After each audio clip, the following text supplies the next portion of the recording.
सरकार दो आलम सल्लल्लाहु अलैहि वसल्लम ने एक मरतबा पूछा कि क़यामत के दिन सबसे ज़्यादा गरीब कौन होगा।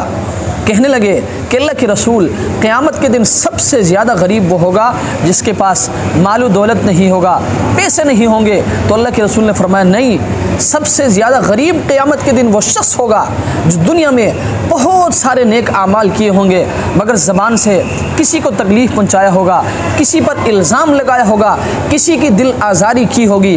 क़यामत के दिन वो हक़दार आएंगे और अल्लाह तबारक व तआला उनको ये मौका फ़राहम करेंगे कि वो इनके नाम आमाल से नेकियां ले ले। वो इतनी नेकियां ले लेंगे, इतनी नेकियां ले लेंगे कि इनका नाम आमाल बिल्कुल खाली हो जाएगा। आप खुद अंदाज़ा लगाएं कि वो शख्स उस वक्त कितना परेशान होगा और वो अफसोस करेगा कि काश मैं दुनिया में ज़बान से किसी को तकलीफ़ न पहुंचाया होता, किसी की दिल आज़ारी न की होती, किसी पर इल्ज़ाम न लगाया होता। इसलिए हमें चाहिए कि हम अपने ज़बान को कंट्रोल